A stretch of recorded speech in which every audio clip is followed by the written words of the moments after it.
I barely stepped out of my car when the air shifted. My white Rolls-Royce Phantom gleamed like a pearl in the late afternoon sun, parked neatly in the driveway of my newly purchased home at 889 Crescent Pine Lane. I had barely turned off the engine when I saw her. Short, stiff posture, bleach blonde hair in a tight helmet-like bob, and a clipboard gripped in her manicured hands like it was a sword. Her lips were already pursed before I even opened the car door. She marched across the pristine sidewalk with military precision, past hedges trimmed to perfection, probably by HOA rule, and narrowed her eyes at me, like I'd personally insulted her bloodline. "Excuse me," she barked, just as I stepped onto the stone walkway. "This is a private neighborhood." I smiled. "And this is my private driveway." "You can't park here," she snapped. "This property is part of Ridgewood Oaks, and we don't allow unauthorized vehicles, especially not flashy ones that attract attention." She said attention like it was a disease. "Well," I said calmly, "I just bought this house, so I think I'm authorized." She squinted at me. "What's your name?" "Adam Khan. I closed on the house last Thursday." There was a pause. A visible shift. Her eyes scanned me from my leather jacket down to my boots. Her frown deepened. "You're the buyer?" "Yes. Why?" She stepped back, almost insulted. "That's not possible. The Martins were supposed to sell to a family. I interviewed 3 prospective buyers personally. You weren't one of them." I raised an eyebrow. "You interviewed them?"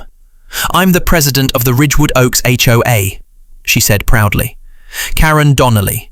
I've maintained this community's standards for 12 consecutive years. The Martins were under HOA advisement to sell only to properly vetted residents." I laughed lightly. "Well, the Martins must have changed their minds.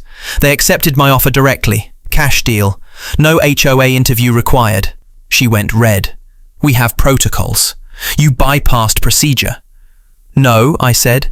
"You're confusing HOA regulations with actual real estate law.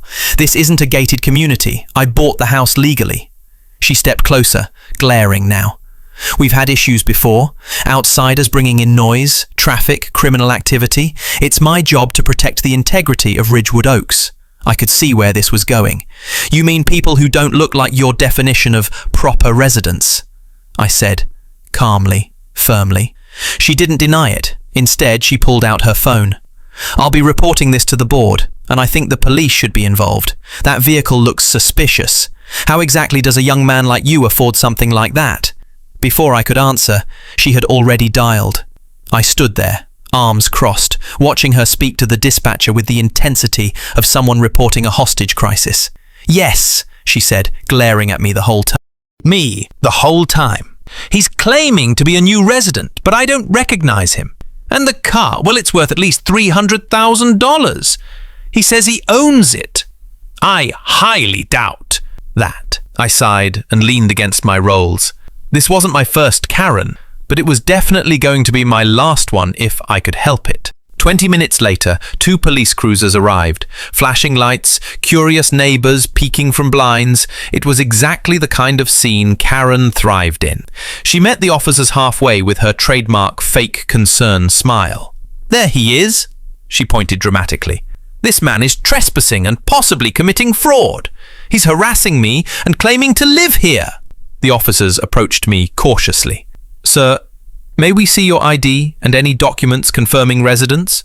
I handed them my license, deed transfer paperwork, and vehicle registration, all prepped and ready. I'd moved too many times to be surprised by this kind of encounter. While one officer ran my ID, the other glanced at the paperwork. Karen hovered nearby, still talking. "He says he paid cash for the house," she scoffed. "At 25. And that car? Come on. Nobody buys a Rolls-Royce at 25 unless they're involved in something illegal." I looked at her. "Or unless they sold a cybersecurity company to a Fortune 500 firm 3 months ago." The officer raised an eyebrow. "You're in tech?" I nodded. "Started coding at 16. Launched my startup at 20. Acquisition finalized in March." The first officer returned. "Everything checks out. The house deed's in his name. No priors, car's clean. He's good. Karen turned white. There must be a mistake. Check again, ma'am, the officer said firmly. We have no reason to detain Mr. Khan. But I'm the HOA President. The younger cop turned to her. That doesn't give you the authority to accuse someone of criminal activity based on their appearance. The silence from the watching neighbors was louder than her sputtering. What happened next wasn't expected, at least not by Karen. 2 days later, I attended the next HOA meeting. I walked in dressed sharp. Navy blazer, black shirt, no tie. Karen was already there, standing at the front, flanked by her clipboard and disapproving frown. Several neighbors nodded politely at me. A few offered embarrassed apologies.